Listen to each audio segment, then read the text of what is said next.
Hello everyone, welcome to Python 101 series. Let's start the lecture. And today's lecture is about variables. Variables గురించి మాట్లాడినప్పుడు like variable అంటే ఒక value చేయడం కన్నా ముందు అసలు పైథాన్ లో it's a very different perspective variable అంటే. సో దాని గురించి తెలుసుకున్న తర్వాత మనం రూల్స్ రెగ్యులేషన్స్ తర్వాత తెలుసుకుందాం. అందరూ బేసిక్గా రూల్స్ అండ్ రెగ్యులేషన్స్ చెప్పేసి అవగొట్టేస్తారు. So it does not work like that in Python. So one thing is so simple గా మనకు తెలిసిన డెఫినేషన్ ఏంటి? వేరియబుల్ అంటే variable is a name we give to a piece of data. We give to a piece of data. Piece of data. For example మనం ఏమంటాం x equal to 10 అంటే so ఇక్కడ x అన్నది ఒక వేరియబుల్ అని చెప్తాం. ఎందుకు 10 అనే దానికి మనం ఒక నేమ్ ఇచ్చాం. సో ఎక్కడ దీన్ని ఎప్పుడైనా యాక్సెస్ చేసుకోవాలంటే 10 అనే వాల్యూని సో మనం x యూస్ చేసుకుని కాల్ చేస్తాం. So like that. So it acts like reference point అనమాట. So but the major difference in variables in Python ఏంటంటే మనకి సిలో జావాలో అయితే ఒక వేరియబుల్ అంటే ఒక బాక్స్ లో చెప్తాం. So in C or Java. So for example ఈ బాక్స్ పేరు మనం ఎక్స్ అనుకుందాం. బాక్స్ కి ఒక పేరు ఇచ్చేసి మనం ఎక్స్ ఈక్వల్ టు 10 అని చెప్పగానే సో మనం 10 తీసుకెళ్ళి బాక్స్ లో పెట్టామని చెప్తాం. సో నెక్స్ట్ స్టెప్ లో ఏం చెప్తాం? ఎక్స్ ఈక్వల్ టు 20 అంటే ఈ 10 నుంచి ఇక్కడ తీసేసి ఈ 20 తీసుకెళ్ళి దీంట్లో పెడతాం.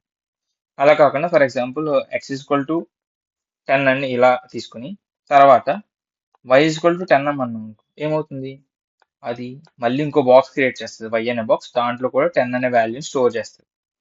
కానీ పైథాన్ లో ఈ బాక్స్ మోడల్ పనిచేయదు. So this is in C or Java ఏంటి బాక్స్ మోడల్ అని పెట్టుకుందాం పేరు.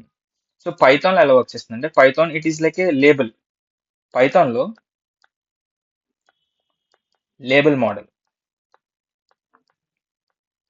సేమ్ ఎగ్జాంపుల్ ఇందాక ఎగ్జాంపుల్ తీసుకుందాం.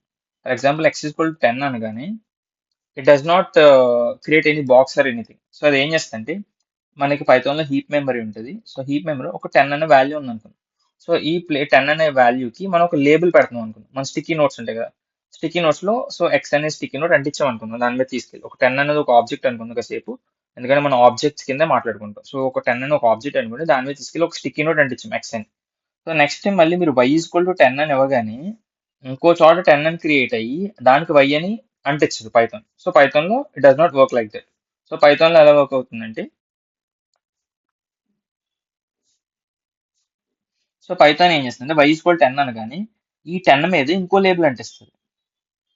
సో వై సింపుల్ గా చెప్పాలంటే ఇంకో విధంగా కూడా చేయొచ్చు. మీరు y is equal to x అన్నా కానీ అని రాసినా కూడా like it maybe this one or this one కూడా it will represent the same. So 10 అనే ఒక ఆబ్జెక్ట్ కి ఇప్పుడు ఎక్స్ అనే లేబుల్ ఉంది, వై అనే లేబుల్ ఉంది. సో మీరు ప్రింట్ ఎక్స్ అన్నా ప్రింట్ వై అన్నా మనకి 10 వస్తుంది answer. So output will be 10. So మరి దీనికిను దానికి తేడా ఏంటంటే మెమరీ మేనేజ్మెంట్ అనమాట. సో ఇక్కడ ఏంటి 2 సపరేట్ మెమరీస్ క్రియేట్ అవుతున్నాయి 2 వేరియబుల్స్ మనం అసైన్ చేసినప్పుడు. కానీ ఇక్కడ అలా జరగదు. Just we are doing the labeling things. So just మనం లేబుల్ చేస్తాం. సింపుల్ గా ఇంకో ఎగ్జాంపుల్ చెప్పాలంటే ఎక్కడ బాగా యూస్ఫుల్ అవుతుందంటే for example same X equal to 10 అని ఫస్ట్ చెప్పాం. సో ఇక్కడ ఏమైంది 10 తీసుకున్నాం, 10 మీద ఎక్స్ అనే లేబుల్ అంటించాం, ఒక స్టిక్కీ నోట్ అంటించాం అనుకున్నాం. తర్వాత ఏమైంది so Y equal to X అన్నాం. సో ఇప్పుడు ఏమైంది ఇదే 10 కి వై అనే లేబుల్ కూడా అంటించాం. ఇప్పుడు ఏం చేసామంటే ఎక్స్ ఈక్వల్ టు 20 అన్నాం. సో ఇప్పుడు ఏమవుద్ది మరి 20 అని ఉంది కదా, 20 మీద ఇంకో ఎక్స్ అనేది క్రియేట్ అయితే మరి దేనికి యాక్సెస్ చేసుకోవాలి మీకు కనిపిస్తుంది. సో ఇక్కడ అలా జరుగుతుంది. So what happens here is so ఎప్పుడైతే 20 అండ్ ఎక్స్ ఈక్వల్ 20 అని రాయగానే ఈ లేబుల్ ఇక్కడ నుంచి కట్ అయిపోయి సో దీని మీద అంటిస్తున్నాం, అక్కడ పీకేసి ఇక్కడ అంటిస్తున్నట్టు లెక్క. సో ఇప్పుడు మనం ప్రింట్ ఎక్స్ అని రాస్తే we only get 20.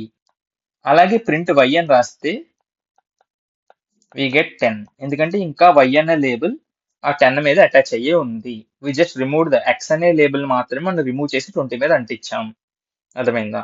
So this is the concept అనమాట. సో అక్కడ మనకి పైథాన్ లో వేరియబుల్ అనేది బాక్స్ కాదు, జస్ట్ ఒక లేబుల్ ఆర్ ట్యాగ్ అనుకోవాలి. సో అప్పుడు మనకి అర్థమవుతుంది ఎందుకు. బికాస్ దీనివల్ల లైక్ మోస్ట్లీ యూస్ఫుల్ ఏంటంటే memory management. So multiple values బట్టి మనం యాక్సెస్ చేసుకోవచ్చు. దీనివల్ల అడ్వాంటేజ్ ఉంది, డిసడ్వాంటేజ్ కూడా ఉంది. So this is how Python ఎలా మెమరీ హ్యాండిల్ చేస్తా అన్నది మనకి ఈజీగా ఐడెంటిఫై అవుతుంది. వేస్టేజ్ ఆఫ్ మెమరీ అనేది తగ్గిపోతుంది యాక్సెసింగ్ లో కాబట్టి.